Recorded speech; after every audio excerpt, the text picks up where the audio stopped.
Happy midweek po sa lahat. Kumusta na ang inyong kalahating sanlinggo? Kumusta na ang inyong mga naging buhay-buhay mula araw ng linggo hanggang sa araw na ito ng Miyerkules? Ngayon po ipagpapatuloy natin ang pagbabasa sa aklat na ng Levitico. Tayo po ay nasa chapter 8 na. So bago po tayo magpatuloy, tayo po muna ay manalangin. Ama namin Diyos sa langit, salamat po sa inyo sa mga biyaya at pagpapala na pinagkaloob niyo sa amin, sa pagpapahiram niyo po sa amin ng buhay at kalakasan. Patawad din po sa aming mga kasalanang nagagawa. Sana po sa pagbabasa namin sa aklat ng Levitico, nawa ay samahan kami ng Banal na Espiritu upang ito po ay maunawaan namin at kami po ay labis na nagpapasalamat sa mga pagkakataon tulad nito. Pagpalain naman po niyo ang bawat sa amin, pati ang mga manonood at makikinig sa gabing ito. At ang lahat po hinihiling namin at pinagpapasalamat. Alang-alang po lahat sa pangalan ng aming Panginoong Yesus. Amen. Okay, pagpatuloy na po natin at samahan ninyo ako. Levitico 8:1 hanggang 36. Sinabi ng Panginoon kay Moises, papuntahin mo si Aaron at ang mga anak niyang lalaki roon sa pintuan ng toldang tipanan, at tipunin mo ang lahat ng taga-Israel doon. Sabihin mo sa mga pari na dalhin nila ang kanilang mga damit, pampari, ang langis na pamahid, ang toro na handog sa paglilinis, ang 2 lalaking tupa, at ang basket na may tinapay na walang pampaalsa. Sinunod ni Moises ang iniutos sa kanya ng Panginoon at nagtipon ang mga taga-Israel sa may pintuan ng toldang tipanan. Sinabi sa kanila ni Moises na ang gagawin niya ay iniutos sa kanya ng Panginoon. Dinala niya sa gitna si Aaron at ang mga anak niyang lalaki at sila'y pinaliguan. Pinasuot niya kay Aaron ang damit bilang punong pari, ang damit panloob, ang sinturon, ang damit pandabas at ang espesyal na damit. At binikisang mabuting hinabing sinturon na maganda ang pagkakagawa. Ipinalagay din ni Moises ang isang lalagyan sa dibdib at doon inilagay ang Urim at Tumim.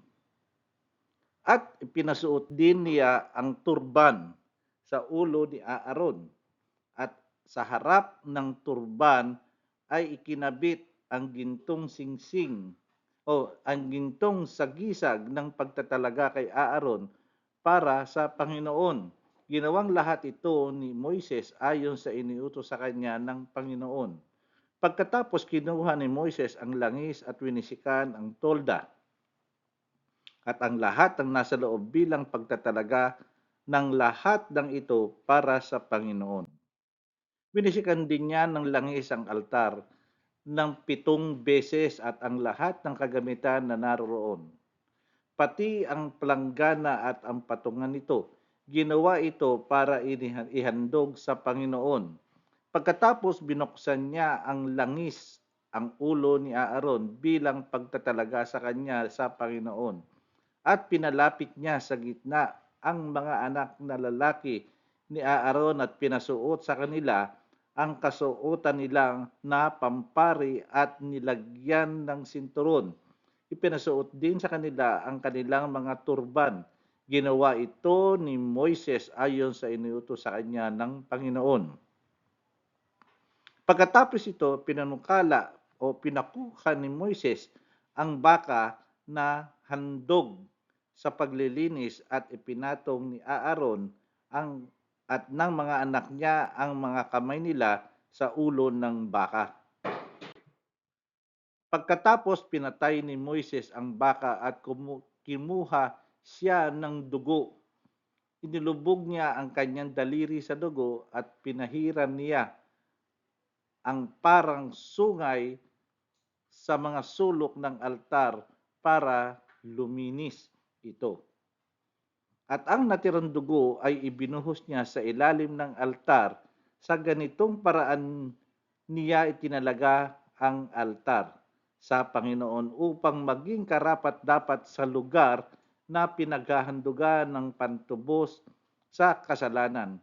Kinuha rin ni Moises ang lahat ng taba ng laman loob ng baka, ang maliit na bahagi ng atay, ang mga bato, pati na ang taba nito, at isinunog niya ang lahat ng ito roon sa altar. Ang mga natirang bahagi ng baga katulad ng laman, balat at lamang loob ay sinunog niya sa labas ng kampo. Ginawa ito ni Moises ayon sa iniutos ng Panginoon. Pagkatapos pinakuha ni Moises ang lalaking tupa bilang handog na sinusunog. Ipinatong ni Aaron at ng mga anak niyang lalaki ang kanilang mga kamay sa ulo ng tupa. At pinatay ni Moises ang tupa at winisik ang dugo sa paligid ng altar. Kinatay niya ang tupa at sinugasan ang mga laman loob at paa at saka sinunog lahat doon sa altar pati ang ulo at taba bilang handog na sinusunog.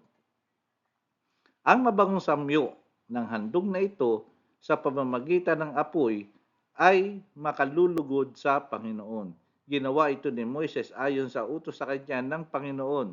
Ipinakuha rin ni Moises ang mga pangalawang lalaking tupa. Ito ang handog para sa pagtatalaga. Ipinatong ni Aaron at ng mga anak niyang lalaki ang mga kamay nila sa ulo ng tupa at pinatay ni Moses ang tupa. Kumuha siya ng dugo dito at ipinahid sa ibabang bahagi ng kanang tainga ni Aaron at sa kanang hinlalaki ng kamay at paa niya. Pinapunta rin ni Moises sa gitna ang mga lalaking anak ni Aaron at pinahiran din niya ng dugo sa ibabang bahagi ng kanang tainga nila at ang kanang hinlalaki ng kanilang kamay at paa. Pagkatapos iwinisik niya ang natirang dugo sa palibot ng altar. Kinuha rin niya ang mga taba, ang matatabang buntot, ang lahat ng taba sa laman loob, ang maliit na bahagi ng atay, ang mga bato pati na ang taba nito, at ang kanang hita. Pagkatapos kumuha rin si Moises ng tinapay mula sa basket na inihandog sa Panginoon. Isang makapal na tinapay na walang pampaalsa, isang tinapay na may halong langis at isang tinapay na manipis. Pinahawakan niya ang lahat ng ito kay Aaron at sa mga anak nito para ang lahat ng taba at ang kanang hita ng tupa at itinaas nila ito sa Panginoon bilang handog na itinataas. Pagkatapos kinuha iyon ni Moises sa kanila at sinunog sa altar kasama ng handog na sinusunog ayon sa handog bilang pagtatalaga sa kanila. Ang mabangong samyo ng handog na ito sa pamamagitan ng apoy ay nakalulugod sa Panginoon. Kinuha rin ni Moises ang pitso ng tupa at itinaas sa Panginoon bilang handog na itinaas. Ito ang bahagi niya sa tupang handog ng pagtatalaga. Ang lahat ng ito ay ginawa ni Moises ayon sa iniutos sa kanya ng Panginoon. Pagkatapos kumuha si Moises ng banal na langis at ng dugo roon sa altar at winisikan niya si Aaron at ang mga anak niya, pati na ang kanilang mga damit. Sa ganitong paraan, niya sila hinandog, pati ang kanilang mga damit sa Panginoon. Sinabi ni Moises kay Aaron at sa mga anak niyang lalaki, lutuin niyo ang karne malapit sa pintuan ng toldang tipanan. At ayon sa iniutos ko sa inyo, kainin niyo ito kasama ng mga tinapay na nasa basket na handog para sa pagtatalaga. Ang matitirang karne at tinapay ay susunugin ninyo. Huwag aalis dito sa loob ng 7 araw hanggat hindi natatapos ang pagtatalaga sa inyo. Ang Panginoon ang nagtuutos sa atin na gawin natin ang ating ginawa ngayon para matubos kayo sa inyong mga kasalanan. Kinakailangan manatili kayo rito sa araw at sa gabi sa loob ng 7 araw at gawin nyo ang pinagagawa sa inyo ng Panginoon para hindi kayo mamatay dahil ito ang iniutos sa akin ng Panginoon na dapat ninyong gawin. Kaya sinunod ni Aaron at ng mga anak niya ang lahat na iniutos ng Panginoon sa pamamagitan ni Moises. Nakita po natin ang mga nilalaman ng kapitulong ito na lahat ay ginagawa ni Moises ayon sa kagustuhan ng Panginoon. Siya po ay sumusunod at hindi nagrereklamo. Kung ano ang sinabi, siya niya pong ginagawa. At ito po ay binibilin niya rin sa kanyang kapatid na si Aaron na gawin ang mga bagay nito. Maraming salamat po sa inyong pakikisama at pakikinig sa gabing ito at sa pagtatapos po tayo ay manalangin. Ama namin Diyos sa langit, salamat po sa inyo. Salamat po sa aming natutunan sa mga bagay na inyong tagubilin kay Moises para sa inyong lugar ng tipanan para sa kanila. Humihiling po kami sa inyo, Ama, ng muli ng masaganang biyaya at pagpapala sa material na kalagayan sa pisikal at sana po ay pati ang mga may karamdaman at may dinadala sa buhay ay gabayan ng inyong mapagpagaling na kamay. Gayun din po sa pang-espiritual na kalagayan, ang mga nanghihina nawa, ay tulungan po ninyo sila na maging malakas at muling manumbalik ang kainitan ng pananampalataya. Salamat po sa inyo at patuloy kaming humihiling at tumadalangin sa inyo. At ang lahat po hinihiling namin at pinagpapasalamat alang-alang po lahat sa pangalan po ng aming Panginoong Hesus. Amen.